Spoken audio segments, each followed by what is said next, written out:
Indian Oil Corporation (IOC), India's largest state-owned oil refiner, has purchased its first-ever cargo of crude oil from Ecuador, marking a significant expansion of its sourcing footprint into South America. The move comes as Western sanctions on Russia continue to disrupt traditional energy supply chains and complicate India's trade negotiations with the United States and other Western partners. According to trade sources cited by Reuters, Indian Oil Corporation has bought around 2 million barrels of medium-heavy Saw Orient crude through a competitive tender process. The cargo is scheduled for delivery at the end of March. While the company confirmed the purchase, it did not disclose the identity of the seller or the pricing details of the shipment. India has emerged as one of the largest buyers of Russian crude since the onset of the Ukraine conflict, taking advantage of discounted prices. However, increasing scrutiny from Western nations and evolving sanctions mechanisms have made procurement and payment structures more complex.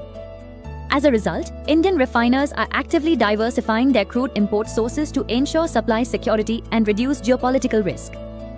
Ecuador's Orient crude is a medium-heavy Saw grade, suitable for complex refineries like those operated by Indian Oil Corporation.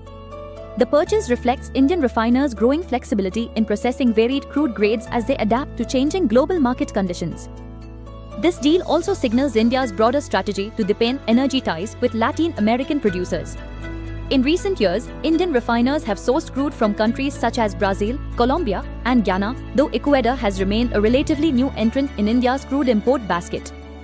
Industry analysts note that expanding procurement from South America could help Indian refiners balance supply risks while maintaining competitive margins.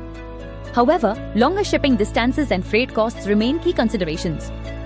Indian Oil Corporation Ecuador crude purchase underscores how global energy trade flows are being reshaped by geopolitical tensions, sanctions, and shifting alliances, prompting major importers like India to rethink and recalibrate their long-term sourcing strategies. BizShort in seconds says what matters. Think business, think BizShort. Tap to subscribe.